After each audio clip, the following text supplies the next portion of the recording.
All right. Shall we start? Mm-hmm. Hey, man, welcome to Steel Horse Thunder and Beyond. Yeah, that's right. It's the new podcast. We are here at the Steel Horse Thunder Cafe today, and I'm very privileged to have Cowboy with me. John Glass, thank you so much for coming out here. Thank you for having me. To join us here on the podcast. Right now, I am actually enjoying a new. This is one of the Knuckle Sandwich, right? This is Guy Fieri's cigar brand. I've never had this one before. It is the Connecticut, so it's a much lighter, kind of a lighter, smoother kind of cigar. Normally, I smoke like what you've got right there, a Maduro. I love this. I like the dark, oily Maduros. They're really good. I know that right there is actually my everyday smoke that you got right there. That is a cheaper cigar, but I'm telling you, I absolutely love those cigars. They burn good. The construction's good. Everything about those cigars, I love it. So, I put it down. It didn't go out. I was impressed. all right. So yeah, I'm enjoying the Knuckle Sandwich. Eric Espinola is the one that actually makes these with Guy Fieri. Cameraman Wes, you're here. Yeah. How was your weekend? It was pretty good. What are you smoking over there? I am smoking a what is this? Drew Estates, Nicaragua, Girl with No Name. Ooh, the Deadwood. Deadwood. Yep. Deadwood. I kind of like the Deadwood brand. Yeah, I think that's what I had. Well, I had Drew Estates last time, but they do pretty good. Well, yeah. Drew Estates makes an awful lot of good cigars. So. Right. All right, man. Well, John, again, thank you so much for coming out to the cafe. You're welcome. Let me just start off by asking, the one question I always want to ask, and that is, what do you ride? I ride a Harley Dyna Super Glide. And how long have you been riding? Over 50 years. Yeah, well, I knew you looked pretty old. I am, trust me. It's not as easy to get on and off as it used to be. So let me ask you, what made you decide 50 years ago, and you're like, you know what, I just want to ride. I want to ride a motorcycle. What? I love to ask people that because I'm always curious. What was it that you felt inside of you that made you say, you know what, I think I want to ride? It was actually my dad. My dad had an old Harley. My dad had an old BSA, British bike. Oh yeah. I tried to ride that once. When you learn how to do one thing and then you got to go completely backwards. Right. Think you're shifting gears, hit the brake, and you're over the handlebars. But actually, I was about 6 years old. My dad went out and bought a Honda Trail 70. Oh yeah. And he took me in this school had a big yard, and he literally was behind me, I think, for maybe 2 minutes and jumped off. I went down about twice, and he's like, "Don't do that." Right. Because remember, they had those mufflers that came up this Oh, way. Yeah. Oh yeah. If you fell this way, you're all right. If you fell that way, you had a remembrance. And from there, he just kept buying me a little bigger bike. I mean, literally, I'm talking over 50 years ago, so there wasn't many cops, but I remember we used to get up on Sunday mornings, and at that time I was on a Honda SL100. He was on his Harley, and we would take off from New Albany, Indiana, and ride all the way up to Medora, Indiana. He lived covered bridges, and at that time that bike would barely do 50 miles. We'd be gone all day, and it just set. Remember that joint with my dad, and then it just stuck. Huh. I went one period in my life where when I got in horses and rodeo, I went 3 years without a bike, and then I got back on one, and I was like, I don't know what ever made it. I missed it the whole time. Mm-hmm. I'd see people with it go, when it comes a passion, people don't understand that. Oh yeah. No, the fact that you only had to go 3 years with that one, because most people do. A lot of people like myself, we went through a time where, I had a son, then I had a daughter, and she was a year old. Son was from a previous marriage, and then when I had my daughter, we moved from Atlanta, Georgia to Indiana. Moved up to Indiana, sold everything. At the time, we had a Honda 650 Custom. I was a big Honda guy back in the day. Loved Hondas. That's all I grew up on. And then, yeah, I had a 554. That's the old 554K. I'll tell you a story about that. So, that's what I had. But I sold everything when we moved up here. And then shortly after that, we found out that my wife was pregnant again. So I'm like, I'm getting ready to have a second child. It was like, thought of a motorcycle. It was just, that wasn't even an option. I went 12 years. 12 years without a motorcycle before I got back to riding again. So I'd say I correct that. It was 5 years because I was with Nikki, and Nikki's like, we got to get you a bike. She was bound and determined that she was going to put me back on a bike. She mentioned that Honda 554. My dad, when he retired from Togates, he said, I've had used bikes all my life. By that time, he had sold his Harley, he sold the BSA, put my sister through college. He went up to the Honda dealership and bought a brand new 554. Didn't tell my mother. He woke me up one Sunday morning. He goes, we're going to go riding. So I was out there getting, he said, no, you're going to go with me today. Like, why the whispers? Like, shh. So we pushed the motorcycle out the driveway in the neighborhood we are, all the way down to the stop sign, and then he starts it up because my mom had no clue it was in the garage. My mom hardly went to the garage. Long story short, he kept riding, and that fever hit. We were gone almost all day. Come in the driveway, my mom's on the swing. Because normally my mom, Sunday mornings was her morning to sleep in. So he knew from 7 to 9 or so we'd be okay. And if we were on the bikes we were supposed to be, what a big deal. I've heard. That's as far as I'm going to tell about the story. He kept the bike, but it was hilarious when you mentioned. And I actually, when he upgraded, that was actually my first big bike was the Honda 554. Back in the day, 550s were big bikes. Figure 750 was kind of considered your touring bike back in those days. Yeah, the 750s were big, and then they as you got into the late 70s and stuff, you were starting to get those 1000s. But a 550, I mean, it was a 4-cylinder, so I mean, it was a highway bike. You know what I mean? It was the big 4-cylinder, and the K had the four individual pipes coming up and 2 on each side. It was just, that was the bike that really sold me into riding. My brother. It rode so good. I mean, it was just a perfect riding bike. It really was. For me, it was almost too big. Back when I bought it, I was a scrawny little thing back then. And I'm talking back in the 70s, and so I was fairly young. I think it was a 78, and I think I bought it in 79. I think I paid $1,200 for it. But it was brand new. It was brand new, basically. That's what I'm saying. That's a lot of money. Yeah. So, but yeah, that was the bike that made me say, you know what?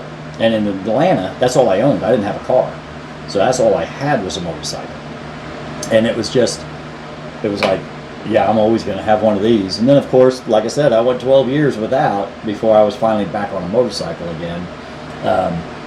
But it was good. You know what I mean? It was good. I had friends that had motorcycles. They'd let me use theirs every now and then. And then I had a pastor friend of mine that had a 1000 Sportster. He had an old, I think it was an 82, an old Ironhead. And he was like, dude, I don't have time to ride anymore. If you want to ride it, I had already put money down for my Road King. So I'm talking like in late 90s now. You had to wait 2 years. Back in those days, it was 2-year waiting list to get a new Harley. And new Harleys were cheaper than used Harleys because nobody wanted to wait 2 years for it. So while I was waiting on my Road King to come in, I was riding the Sportster, which I freaking loved riding the Sportster. Man, they're just, that always cracked me up. Some people would talk about the Sportster being a good beginner's bike. And I watched so many guys put women on, just put them on an 883. That's a great beginner's bike. I'm like, are you kidding me? If you can ride a Sportster, you can ride anything, man. Sportsters are squirrely bikes. They are fast. Very, very squirrely and very, very quick. And so I love it, man. And then, been on the Road King ever since. So I've been on the Road King for 23, same one you got now, right? As of this time right now, I am 1 month away from being on that same bike for 24 years. So, yeah, I guess it's safe to say I like a Road King. Yeah. So, the reason I have you on here is there's a lot of people that like to put charity rides together. When this show first started, when Steve Reeves started it, you had about 5, maybe 6 charity rides a year. Yeah. A year. A year. And so it was kind of a new thing. Well, now here we are. This show started in 2000. So this show is going on 24 years now. And now, instead of being 5 rides a year, you have 5 rides every Saturday. Every Saturday. And then you got 5 more on Sunday. Running over each other. And then in the heart of riding season, when I'm talking about, you know, once you get into, you know, late May here in the Indianapolis area, you know, June, July, and August are obviously your heavy riding months. And when we get into those months, dude, there's easily 15 rides in one Saturday. Just on one Saturday, there could be 15 rides. You know, people are like, well, I was hoping we'd have a couple hundred bikes. I'm like, okay, keep in mind, there was 14 other rides going on the same day. I tell people all the time, if you can get 50 bikes to a ride, you have knocked it out of the park. Now, there's still a few that'll do, you know, you'll get 100, you'll get 200. The bigger rides that have been around for a while, Ram's ride, Frenchie's ride, Cody's ride, those ones that have been set, you know, in stone, but, you know, just a regular ride, you're exactly right. If you've got 50 bikes, you've got a great turnout. Oh yeah, a heck of a turnout. And you got less headache. Everybody wants those high numbers. I'm telling you, I've been in those high numbers, and that, when you start seeing them come in, you're like, awesome. Oh, wow, this is going to be a lot. And you have to have the right amount of blockers, people helping, all that stuff. I say it all the time, man. If charity rides are fantastic, that's what we focus out the majority of our time with this show is focused on charity rides and all the good things that everybody does. But my God, if you're expecting 50 bikes and all of a sudden you have 200 bikes show up, that's a big responsibility, and there's a good chance you're not ready for it. I've seen rides end. We were doing the suicide prevention ride. I don't reinvent a wheel, so I wanted to do something because obviously losing a son to suicide. Yeah. I wanted to do something about that. You know, I wanted to do whatever I could to help. So I was like, let's do a ride. And then I looked into it and I went, oh, they already have. There's already a ride. You know, Silence the Stigma is what it was called back in the day. So it was like, all right, I have no desire to reinvent a wheel. If somebody's already doing a ride, that's great. I'm going to come to them and say, hey, can I come? I want to put Steel Horse Thunder name on this ride, and I want to do what we can. That ride, we did it for 3 years, and after, I think it was the 3rd or 4th year. Now, they were already doing it before we came along. Yeah. But the ride grew so fast. I mean, there's nothing wrong with the ride growing, but when it grows extremely fast, now all of a sudden it's like we're not equipped to handle 350 motorcycles. Yeah. We don't have enough people to keep this extremely safe, and that's why we stopped doing the ride. It just got too big, too fast. So there's something to say about the smaller rides because you can keep everybody safe. And I tell people, you know, you'll see some of those rides that have the higher volume now, unless you have auctions and all that. But if you take a basic ride that just hasn't many bikes, a lot of people fall off, things happen. But you can do a simple, basic ride, charge the right amount, have a couple raffles, and do good. What you're doing, if you're truly doing a charity ride, it's just about giving money. It's not about the amount. It's to help out. Right. And I always try to tell people, don't set a goal in your mind of how much money you're going to give. Just tell them that you want to do the ride and you're going to give money. Yeah. Then there's never any disappointment. Right. Now, and that's why I wanted you on here. You guys do a lot of rides. Now, you know, you have Riding for Angels, and you guys put on a ton of rides. And I know you can only do so many a year, and I know you have people coming to you all the time about doing a ride. Sometimes you can do them. Other times all you can do is say, listen, I'll give you some advice, I'll give you some tips, but that's as far as I can go with it right now. And that's why I wanted you on here, because again, safety is the number one thing. And if you can't do it safely, there's no sense in doing it at all. And then I say just have a party. Just have a party and get a couple bands to come in and have a party and leave it at that. Yeah. If you're doing a ride, you got to do it right, and that's what I want you on here for. Is somebody comes to you and says, "Hey, I want to do a charity ride, or we have this going on. Can we do this charity ride?" And you decide you want to do one. Now I know you do Rupert's ride, and amongst 1,000 other rides, and I know last year, we were joking about it. You were doing, I'm only doing 3, I'm only doing 4, I'm only doing 5. Well, I'm not doing more than 6. Well, I'm doing another 7th one. Well, we got 8, but now it's like, and I understand that it does. It steamrolls sometimes, and it's hard to say no a lot of times. But when you're putting a ride together, let me start with this one. You have a ride you do every year, Rupert's ride every year. When do you start working on it, and what is the main things you're doing when you have, all right, you did it one year, now I'm doing this again next year. You have a full year to plan. What goes into doing that when you have a full year? Well, we're starting to realize that it takes a full year. When we first did Rupert's the first year, we didn't have much time. Like, we get this ride that I'm doing. But, you've got to get the word out there. You got to create the event. You got to know where you're going. You have to know a route. You have to know where you're stopping, because that's the main thing. Bikers, when they're looking at different rides, sometimes that'll encourage bikers to pick this ride over the other one. If you're just going to go straight up a highway, stop at this bar, go straight up the highway, then another one, or if you say we're going to hit some curvy road, because most guys like to get out and ride. You and me, we love to get out and ride. That first year we rode the Posse ride, that was just, took us on that Railroad Creek or whatever that road was. You said it was going to have some potholes in it for a little bit, but it turned out, Nikki and I went on that road now. We love that road. We had 1 mile of, and that's what I told everybody. Yeah. Listen, we got. But if you're going to start it out, don't create an event. Don't do anything yet. Make sure that you've figure out a starting place and a stopping place. That's what I always tell people. Make sure you've got that in concrete. Because the worst thing I've seen people do is plan an event, get a route, and then walk into a bar and like, I've already got 3 rides coming through that day. I don't have room for you. Right. You've already posted an event. You've already made arrangements for it.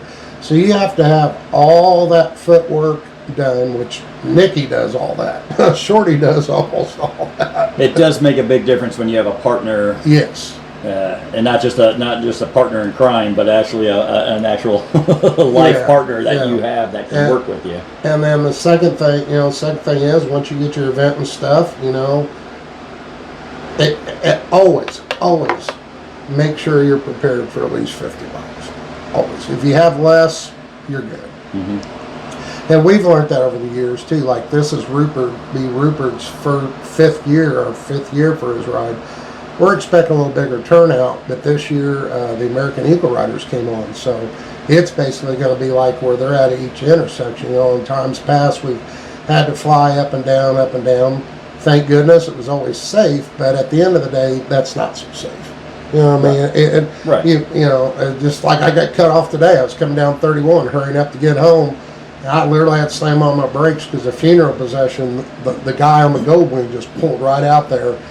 And we rode in a funeral a couple of weeks ago, a bunch of us did on bikes, and those Harley guys leap. Now they got the SEMA things, all that, and it can work, but I'm telling you, if you can just get yourself enough blockers to where they just fall in and do it, like Frenchie's riding that, with the club down there, they got enough guys, it's smooth, they just fall right in, it's smooth.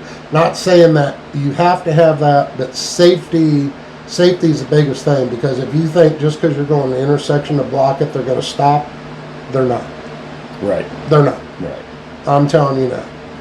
I've had some close calls, and and you want dedicated riders. We get people all the time say, "Hey, man, that was cool. I saw you go flying by me. I want to help out next year." Well, how long have you rode?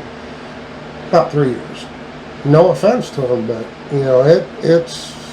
It's not just fun and games out there. Right.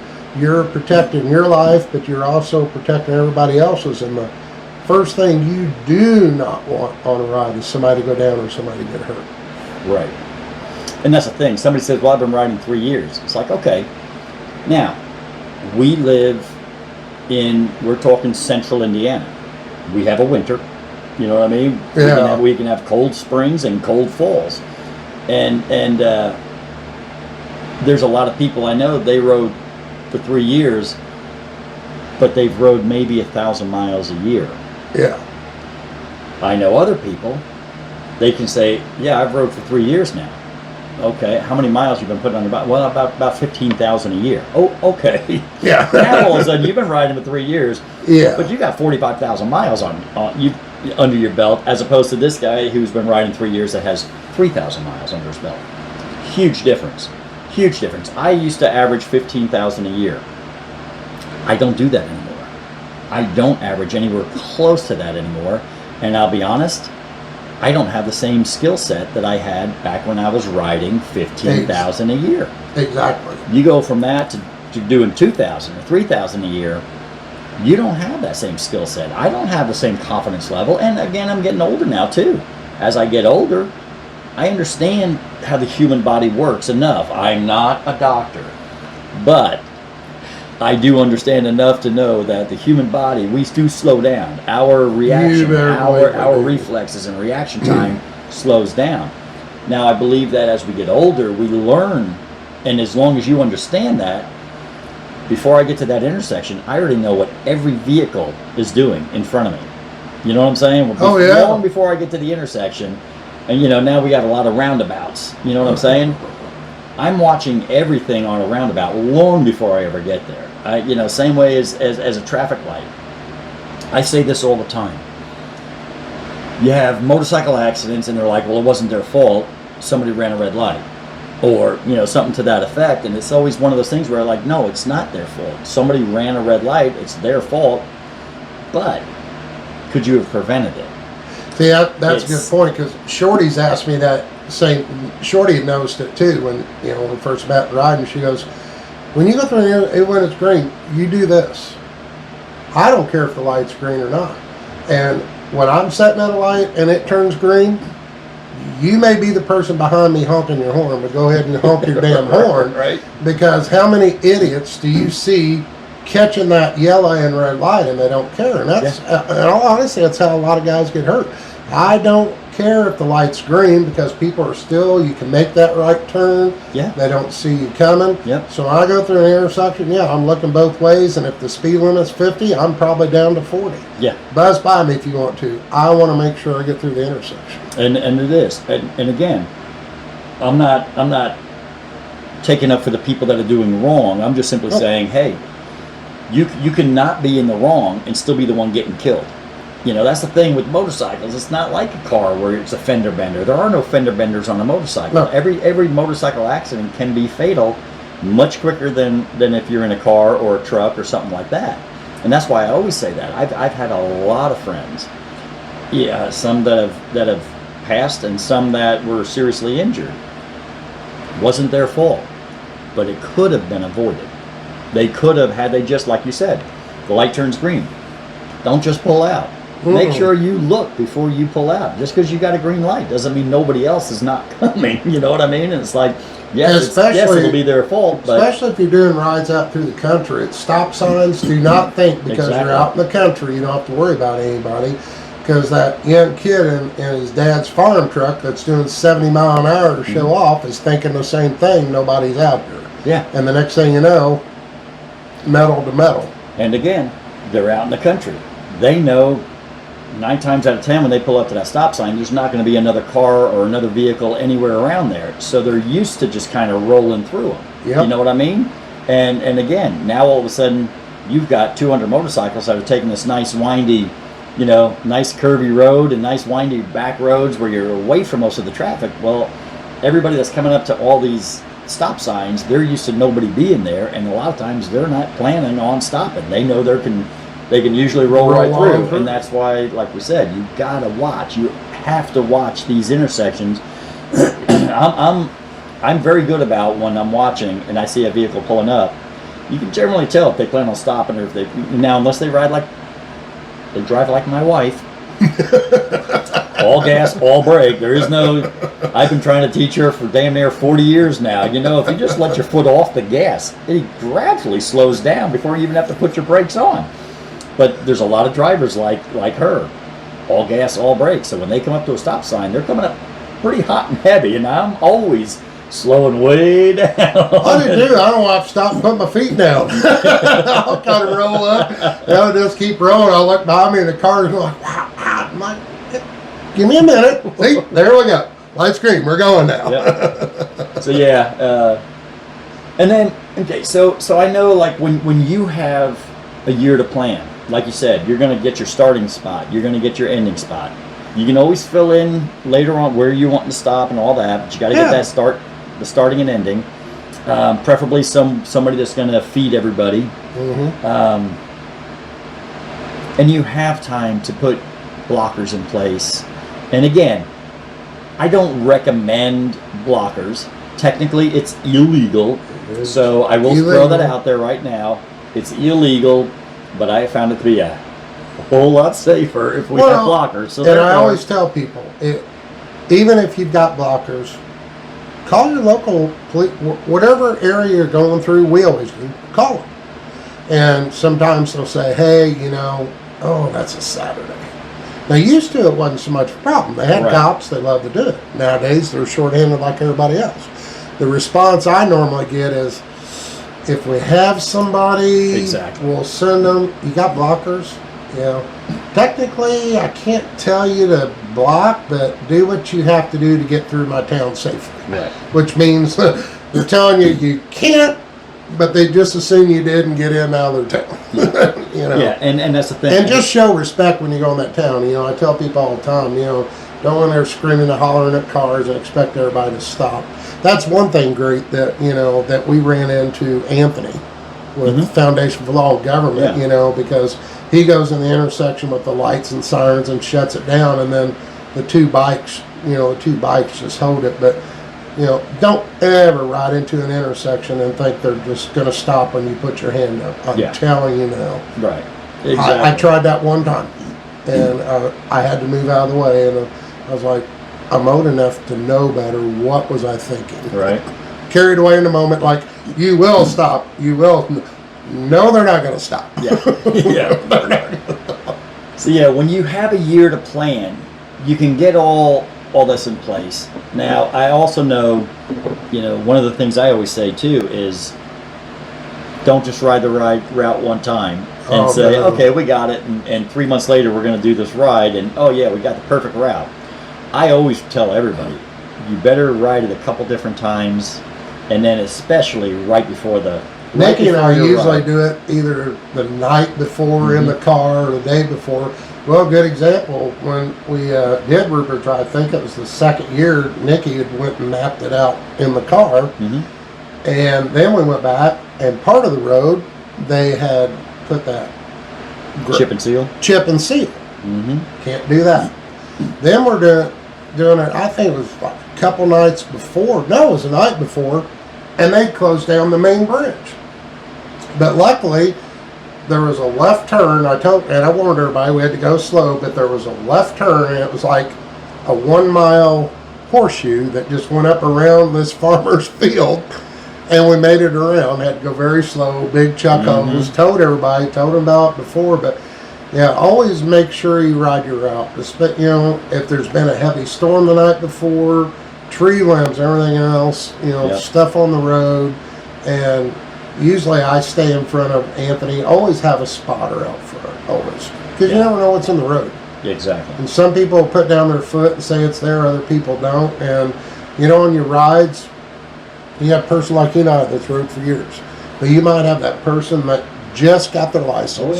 They want to do their first charity ride, and they hit a possum that's been laying in the road. They may not react the same way as you and I did, and it doesn't take much for a bike to go down. Oh yeah. And then it's down, and if they're too close together, just all the scenarios, and people are like, well, the odds of that happening.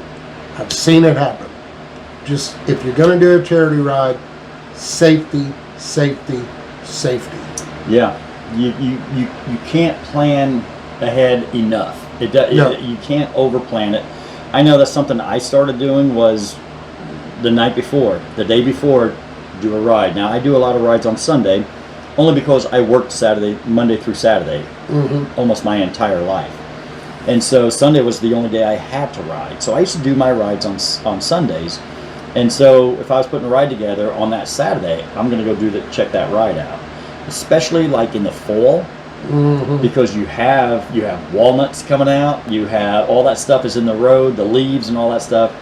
But and I found that if I take the car instead of the bike the last time, because a lot of times I'll use the car to map it out first. That's what Nikki and I usually do. Then in I'll all ride honesty, a lot of the routes when I was working, she went to Lifton Uber so she could work around my schedule. A lot of times she'd be like, I think I found a route, babe. Let's go out and do it. Now here the last year, she was like, go ride. Figure out a ride. Go ride. But a lot of times map it out in the car, write your intersections down so your blockers know where they need to go, because communication's the big thing. Yeah. And that's the thing in the car. You can write stuff down as you're driving. You can make notes. You can which intersection is like, I really want to make sure we have at least 2 people at this intersection. Exactly. Or sometimes I'll have one where it's like, man, we're going to be making a right-hand turn. I know this area.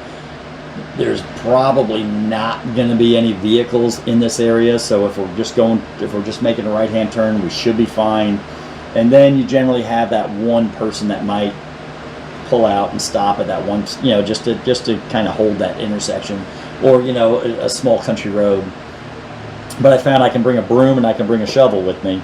And if I need to shovel off a bunch of walnuts out of the road or whatever, I can do that. But I know many times I put rides together and then rode it, as we're getting closer, do the ride again, and then find out, oh great, like you said, they got the road shut down. They're chip and sealing this. I got to make a whole new route because I can't do this now. And same thing, I found some roads that I would love to do, and it's like, if we have 25 bikes, we're fine. If we have 100 bikes show up to this thing, that's a tight road. That might be too tight, because in my mind, I always try to plan a ride that if it's like you said, you got somebody that just started riding that year, they're finally on they're going to get on their own bike. Now I just know, like a lot of women, I've met a lot of women that they got their endorsement, but they were never comfortable riding their own bike in a big group, so they ride with somebody, they ride with their husband, boyfriend, whatever. Yeah. And then when they finally decide, I want to do my own charity ride. And that's, for me, I've always put myself in that mindset. All right, I'm a new rider. I've never done a charity ride before. And I keep that in my mind when I'm mapping out. And it's like, man, this is a great road. But if I got a brand new person, and for an instance, I did a ride where there was an extremely difficult left-hand turn.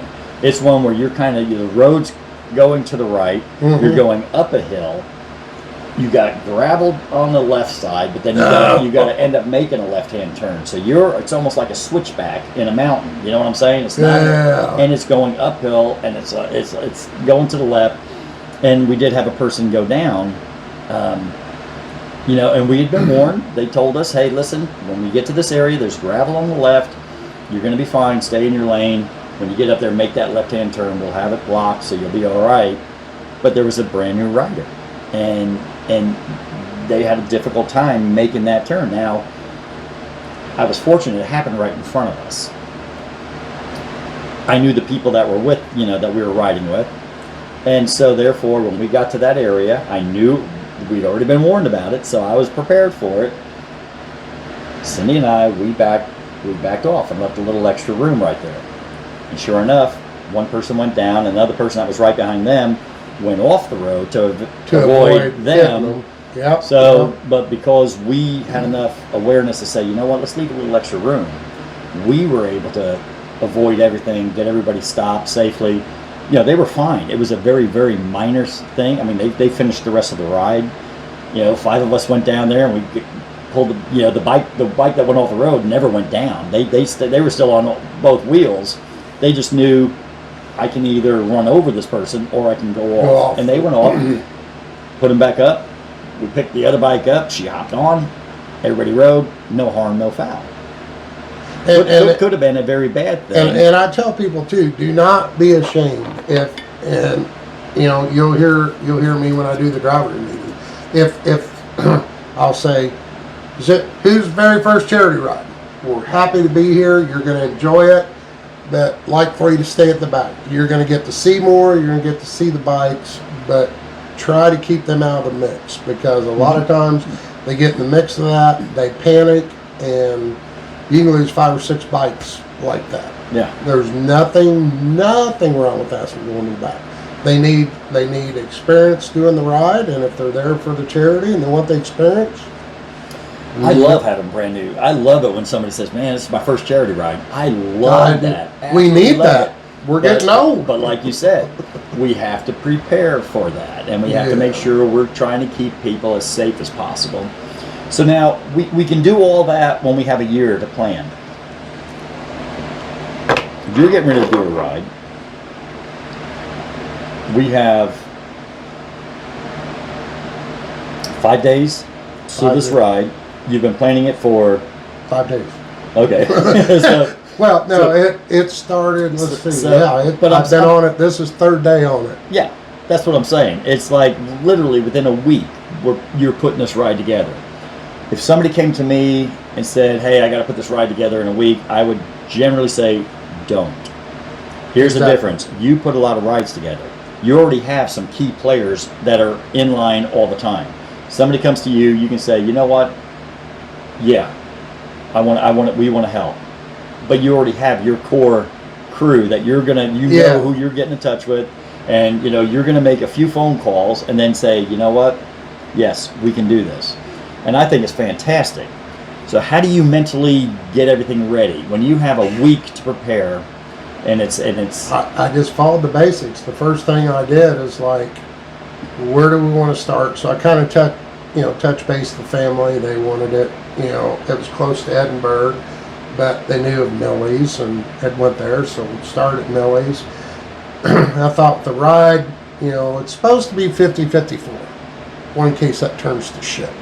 So I'm like, we're just going to do a single ride that day. I've got 2 different routes picked out. If it's crappy, we're going to take the direct 30-35 minute route. Right. If it's nice, we can run it up to about 45 minutes an hour. In the summertime, if you have that, if you're doing it quick, the quickest thing is don't just think you can throw it together. Even though I have the resources, the only reason I did this is because of the area that it's in, and my blockers and Anthony, we've rode that, the course we're going to take, we've used it probably 6-7 times. Right.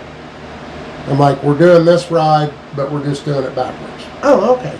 And then they can pull it up on their phone where I've recorded it. Yep. And that makes a big difference. Because I've put some rides together, pretty quick. And I always, and I'll say something to Cindy about it, and I'm like, I hope people aren't too bummed out with the route I'm picking, because I got to take roads that I'm on all the time. I got to take roads that I'm familiar with. I know what to expect to be safe. And I'm always amazed at some of the rides that we've done, that when we're done, people are like, "Oh my God, that was my favorite ride that I've done this year."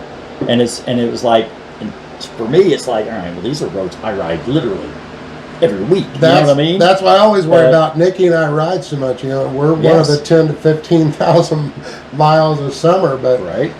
Last time we did the Rupert drive, we took that one curvy road out the country, and everybody's like, "Oh my gosh, where'd you find that road?" And we're like, right, we've rode it many a time. Yeah, and I'm always blown away by that. And that's what reminds me, I have to stay out of that mindset that just because I ride these roads all the time, I think everybody else does too. You know what I mean? I think, well, everybody's been on this. Well, getting out of Shelbyville, it's not that easy. For 2 years, we used almost the same route. I'm like, man, I want to switch it up. Everybody's going to get tired. Nikki's like, everybody get tired. It's a year apart, different riders. Right. 1 or 2 of them might remember it with all the miles they ride. So if it's safe and it's secure and you can use it, use it. Just remember, charity ride. That's what I try to tell people. charity ride. You want everybody there safe, make as much as you can, and the best feeling ever is, it's a good feeling when somebody says that's the best ride they've ever had. The best feeling is when you hand the money over to the family or the person you're doing. Exactly.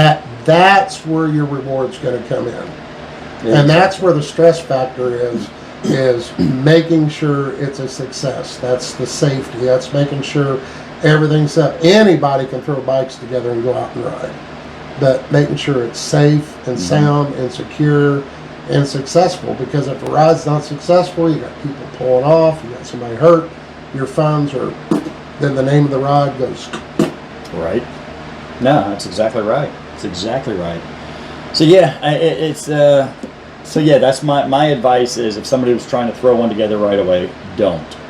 If you are experienced doing it, if you've been doing this for years and you have routes that you know that are are good, by all means, then you can do it. Like I said, you throwing this ride together is for a fantastic cause. It needs to be done, and I have confidence in you guys and knowing who you have working with you and everything else, so it doesn't scare me.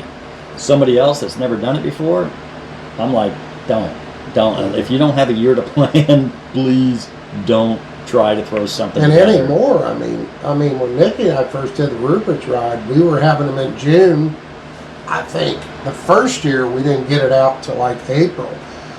And now we've noticed, like you said, there's so many rides. I'm telling you, if you don't, I think that's what she's working on tonight. If you don't have the event posted by at least the end of February, you've already got 5 or 6 rides with your date on it. Right. Yep. And that's a big thing too. If you're taking that year in advance, pick your day, and I'm gonna tell you now, stick with it. I've had so many people call me, and there was a good example last summer. I won't say the word. They're like, well, we found out there's 2 other big rides, so we're just going to cancel it. We're going to plan it the next Saturday. Well, guess what? There was just as many rides that following Saturday, but it rained. Go through with it. You're not always going to get 100, 200, 300 bikes. Take what you got, make the most of it, and keep it for charity. Yeah. Yep. That's what it's all about. Yeah. All right, so, and I know you do a lot of riding, you do a ton of charity rides, all that kind of stuff. What does Cowboy do when he's not on a motorcycle? Now, you made a comment about you took some time off when you were doing rodeo. Yeah. So, what did you do in the rodeo? Were you the clown? No. I should have been. I looked like a clown. And it basically started out, I'd started a horse farm, and I started rescuing horses from the Anderson track. Back in those days, if a horse clipped anything on him, had anything, they weren't expensive horses back then. Talking about the regular night races, they were taking these quarter horses and just selling them off. So I started buying them and started training them for kids for 4-H. And then I got more and more into barrel racing, and we went to a rodeo one time, and I had broke horses before. I looked guy and I said, that looks fun to me. He goes, and he put me on a horse, and I did it for about 2 years. If you want to talk about a clown on a horse, I was much skinnier then. I was just thinking, that horse had to be going, are you shitting me? I said, well, it can't be much more than breaking them, but I forgot that, when breaking them, you can fall off of them for a little bit, and it was a lot different. It was fun. It was a lot of fun, the barrel racing. And I will tell you, the horse community is a lot like the bikers community. It was just family gatherings. You'd go to, we'd go down at the fairgrounds or something, everybody would be in a big circle, and cookouts at night, food from one end to the other, and just like family and stuff. Get up the next day and get yourself beat half silly, and come back and drink yourself half silly and start over the next day. No, that's pretty cool, man. That's pretty cool, because I got thinking, you're a big man, and I thought, God, I could imagine. I just said that'd be fun to try, and before I knew it, he was a bull rider. Yeah, bull's like No, he No, tried. He not said, him. one. That's what he told me one time. It wasn't nearly this big. I mean, probably 100 pounds less. He's like, you should really try the bull sometime. I'm like, no. But I tell you, it did help me with breaking horses. I've always loved horses. And then, when I had to sell the horse farm and stuff and realized I couldn't keep up with that, then it was like, okay, back to the bike. And that's all. I mean, it's steel horse. I mean, that's what we call our motorcycle. It's a Exactly. steel horse. This show is Steel Horse Thunder. It is. We all just wanted to be cowboys anyway. We all just wanted to be cowboy. Dude, all I wanted to be was the Marlboro Man growing up. You know what I mean? I grew up in the 60s and 70s. We still had advertisements. Shit, my bedroom, I had the tin signs with the Marlboro Man all over it. I had... When he jump off the horse, stand at the sunset, and that's going to be me right there. That's all I wanted to do. A lot of people don't probably remember those commercials. Probably not. Yeah, I mean, that's all I wanted to do was be the Marlboro Man. That's all I wanted to be. And, I mean, I've got the big duster, coat and everything else. But man, I used to use that on my motorcycle all the time. Those are warm. I've seen guys that I've always wondered about that. I bet they would be. Well, they've got the tie down for your legs and stuff, and it's actually, I used to wear that all the time on my motorcycle. They're very warm. But yeah, I just wanted to be a cowboy. And since I didn't have a regular horse, I got a steel horse, and now I'm just a cowboy on a motorcycle. You know what I mean? It's kind of the same thing now. I mean, I've got a friend, Bubba Blackwell. His wife Jamie, she barrel raced and all that. She was all into the horses. You couldn't get Bubba on a regular horse. It was like, hell no, I don't want nothing to do with the real horse. Put me on a steel one. I can control that one a whole lot better. And so yeah, he never had a desire to be on the horse, a real horse. Well, that was a lot there. I mean, I had broken ribs, bruised this, bruised that. And it was just like, and then go to the doctor and he talks and he goes, well, no wonder. You wonder why you have arthritis. You wonder why you can't hardly walk. You beat yourself silly. Right. It might only been a couple of years, but he's like, you beat yourself silly. Back in those days, it was fun. We didn't think about it. Yeah. No, exactly. Well, you're invincible back, Yeah. up until you start getting up in the... For me, I think it was when I got into the 40s, I started learning my mortality. 50s, I definitely started learning. 60s, Yeah, well, not far behind him. Yeah, when I was still good. I'd say fairly good at 40, and then about 45, 46, the arthritis, everything really started. Then I was diagnosed with it, and then it was like, this shit ain't fun. Right. It ain't fun no more. Yeah, I adjusted things. Now, I've always said, right now I'm in my 60s. When people ask me, it's like, oh, wouldn't you love to be able to go back to be 21 again? I was like, oh, hell no. I do not.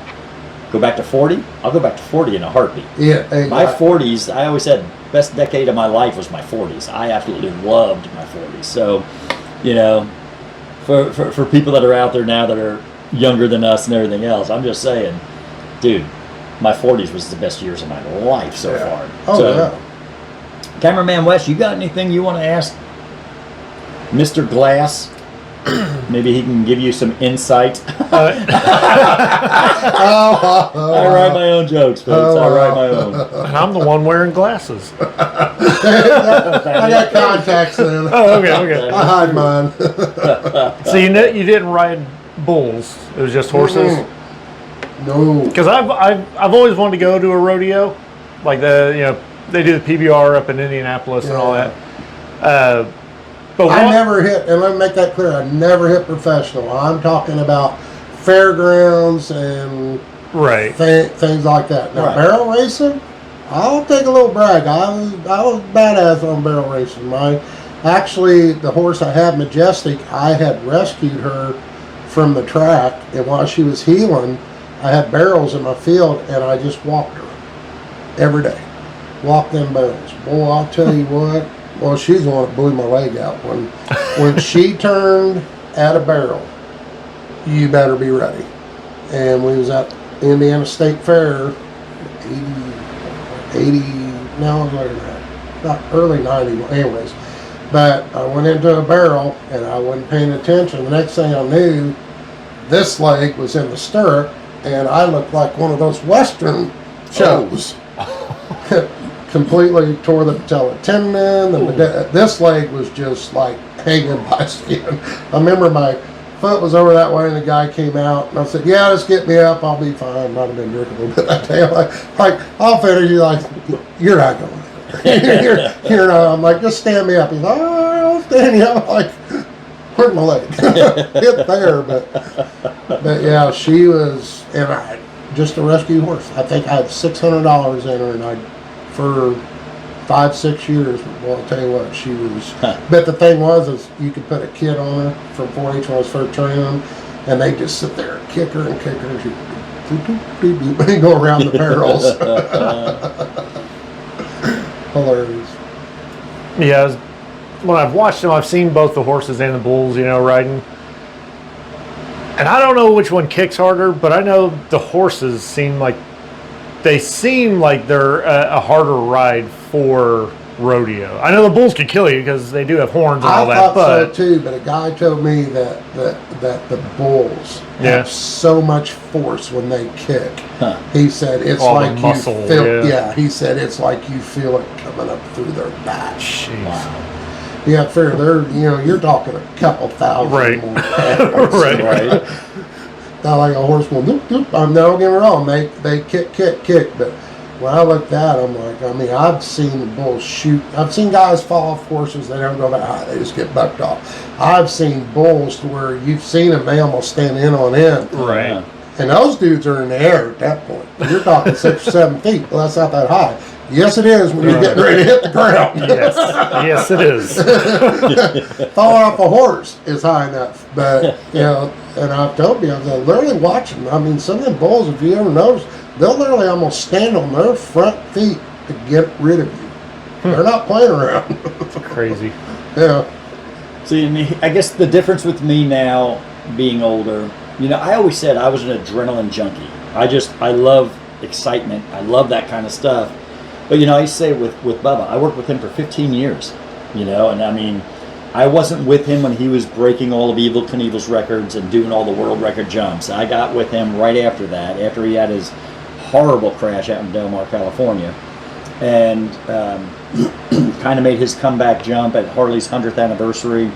And then I worked with him off and on for probably, 12 years, 15 years, whatever.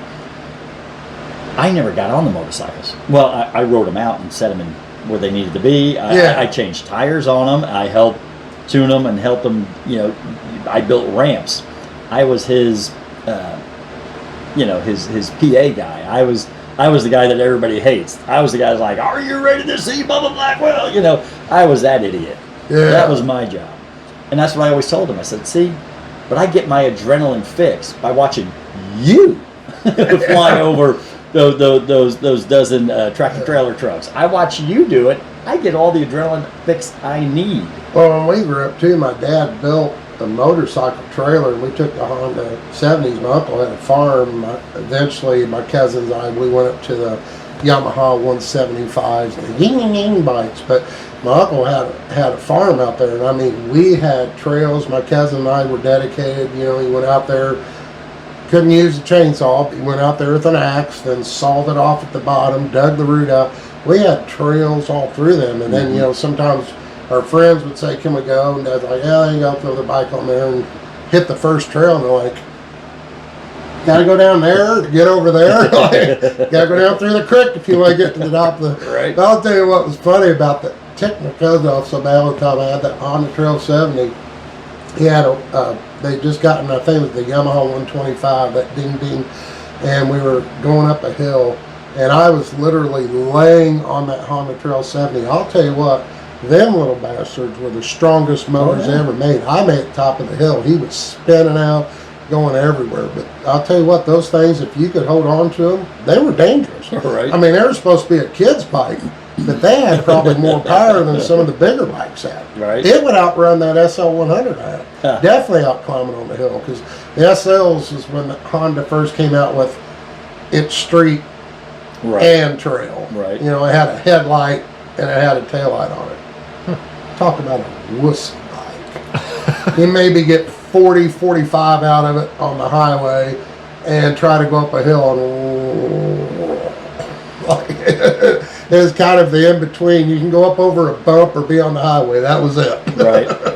See, and that's the thing. People our age, and I know I'm a little older than you are, but still, most of us grew up on dirt bikes. That's where we learned. That's how we learned how to ride. Yeah. We didn't have safety courses. We didn't have A-Bait wasn't around teaching us how to ride motorcycles or Harley Davidson or any of the other places that teach you how to ride a motorcycle. We didn't have that stuff. I learned on a Rupp Sprint 3.5 horsepower mini bike. You know what I mean? Go. My brothers had it. My older brothers had it.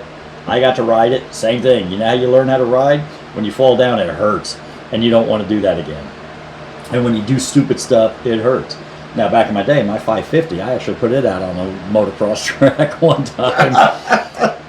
May have had a beer or two before that, but yeah, you know, I've done some plenty stupid stuff back in the day. But I always say, riding dirt bikes, there's been several incidences on the highway that I avoided accidents simply because of what I knew how to do on a dirt bike. You learn how to ride with your legs. You know what I mean? Exactly. When you're on a dirt bike, you're going to scoot your ass right up to that tank, and you're going to use your legs to make turns and all that. And I've done it many times on the highway where I've jumped up on that gas tank and. Well, I've went into corners too much for, even if I've had, you know, Nikki on the back and like, take that leg, and people are like, what are you doing? Like, you don't realize it, but you can literally lay that bike all the way down. And if you watch the professional racers, where's that knee at? Their knees are in that tank. Oh yeah.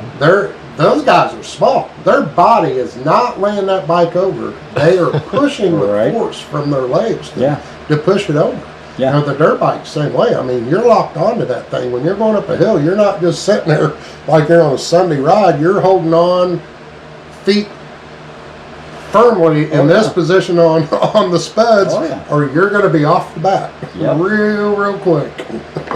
See, and that, I guess that's, you know, like for you spent time in the rodeo. Now, what I do when I'm not riding a motorcycle is gardening. You know, I'm at that age now, right? It's like, well, I could go ride bucking broncos, I could go bull riding, or I could grow some peppers out in my backyard. And I like the fact you grow peppers. Yes, and I will set you up with some before you leave here. I will definitely set you up with some more. Nikki texted me and she goes, "You forgot the sauce bottle." I was like, she had got we washed the other one up with the fancy little lid. Oh yeah. Oh, and those fancy lids, I'm telling you right now, those glass bottles actually are imported from Italy. Do you know it's the only place you can get glass that's lead-free, 100% lead-free? I remember you told me that before. Yeah, and that's the only reason why I buy those is because they're lead-free. It's the most purest glass you can possibly have. And I like my hot sauce, and so I make sure I put it in a good, and they look pretty cool too. They do look pretty cool. Oh, I got a question for you. We're not going to name the school. There is literally a school out there that is teaching riders to stay out of their rearview mirrors. Do you use your rearview mirrors? On my bike or on your bike? On your bike. I mean, I use mirrors all the time. I mean, I drove trucks that didn't have a regular, you know, like above your windshield where you have I don't ever use those because I literally had a friend ask me. Everything I've had has always been, you know. He's just learning how to ride, and he's like, "You use your mirrors much?" I'm like, "Probably constantly." Right. And I remember my dad when he was riding, he would be looking forward, and he wouldn't even have to turn his head. He was like this. I check my rearview mirrors all the time. I want to see who's behind me. He said, "Well, they told us not to do." So they might be telling you not to completely turn your head. Oh no, you know, you don't really have to use those, or you run off the road. And I'm like, if you've got to stay that focused on the road where you can't look in your rearview mirror, you don't need to be riding. I always thought the actual technique, like if you go to a safety course, I always back 20-some years ago, like when Cindy went through it, they taught you the figure eight. It was a figure eight. You're looking frontwards, but you kind of check that mirror, then you come back, you check this mirror, you come back. And it was just a figure eight, kind of, that was the motion you did, so that way you always knew what was going on. Some of them are teaching to ride close to the center line so they can see what's going on. Not me. Yes. On the edge of the road, there are potholes. there are gravel. That's why you have eyes. But I will tell you one thing. If I'm on a road, especially like 135, Nikki and I are over here, not out here. I'm over here because, one, I watch for brake lights, a car or two ahead. That's a good way to know if somebody's braking. But if I'm over here and all of a sudden everybody slams on their brakes, where do you go? There's nowhere to go. Right. And if you remember, well, it was the very first, I think one of the very or second rides you did with us when we did for the Tyler Miles ride. He had just gotten out of school and they had taught him to ride close to that center line so you could see what was coming, what was ahead of you. And unfortunately, you didn't have time to get out of that car's way. I'll argue, I have people all the time that call me out on Facebook saying you're going to hit a pothole sometime. Well, I watch the road. Mm-hmm. Not saying I ride that white line, but I stay over. I want to be able to get out. If I'm over here, I don't have anywhere to go. True. By the time I try to turn and get out, I'm done. And I do know they teach you that to stay towards the center because you're more visible to other people too. Exactly. Everybody else can see better. But when I'm riding, generally Cindy is on her bike with me.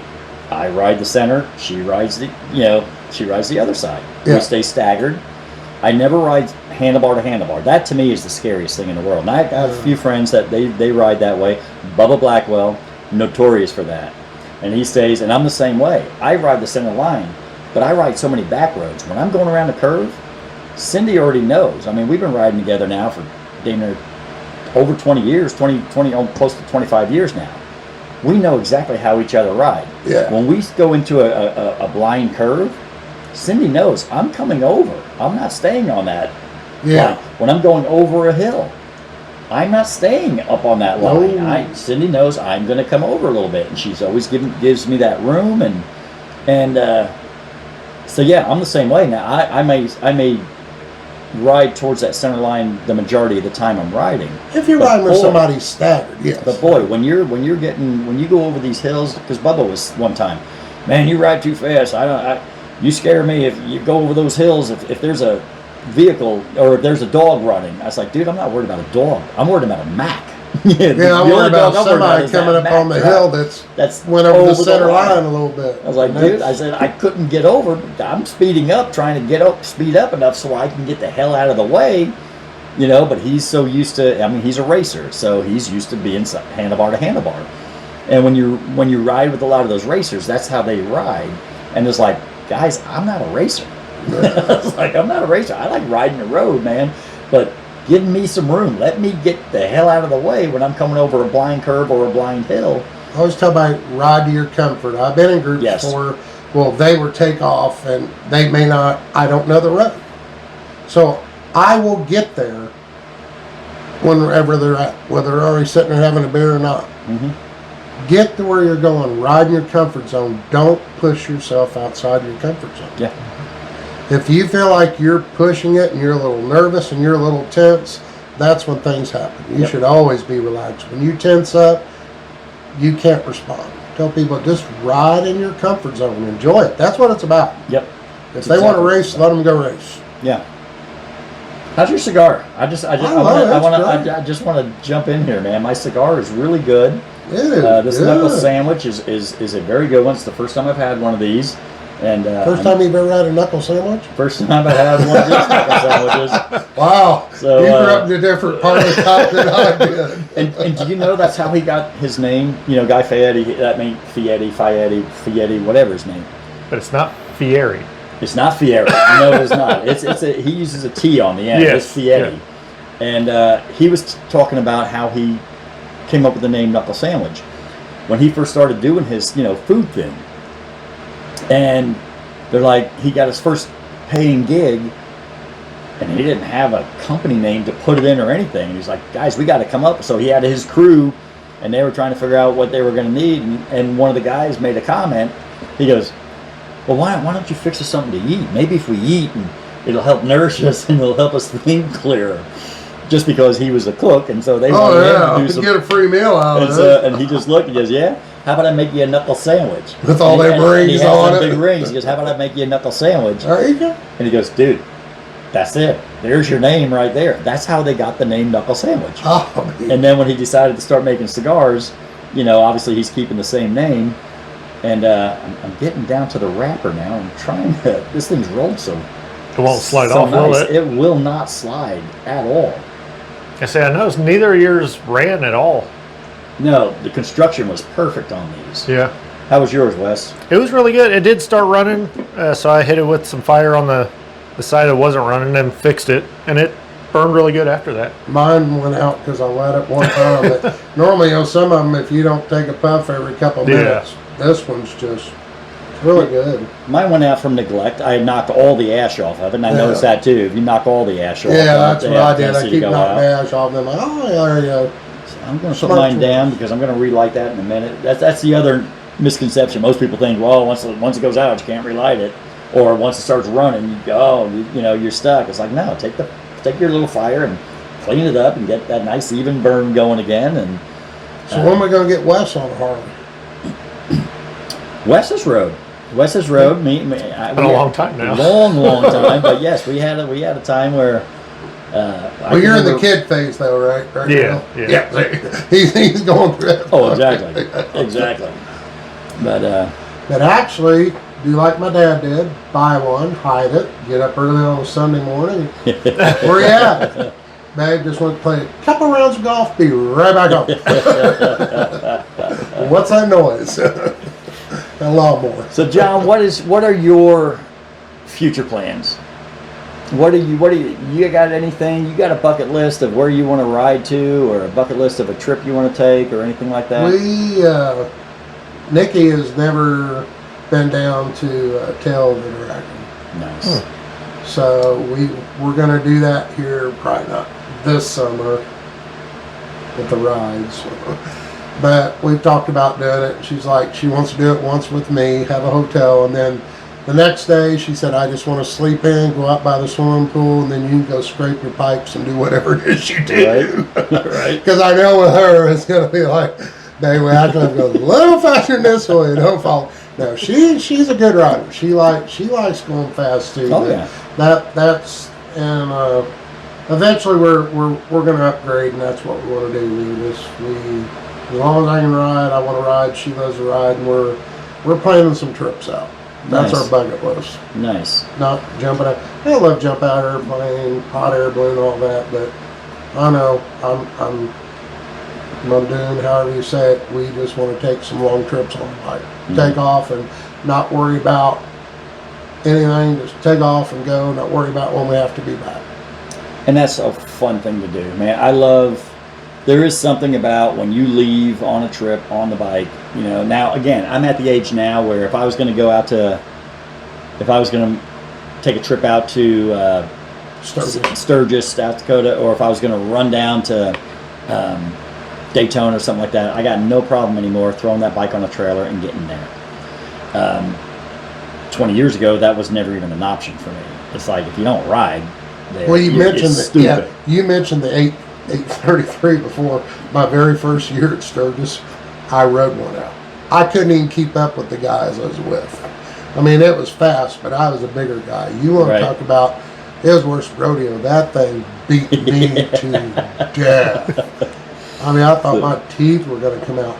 Fabulous time out there, and then going back, I'm like, yeah, I'll catch you guys in Indiana. Oh, we'll wait for it. No, you won't. You just go ahead. I love leaving on the bike, and you're going to be gone, whatever, however long, whether it's a 3-day weekend or if you're going somewhere for 2 weeks and all you got is the bike.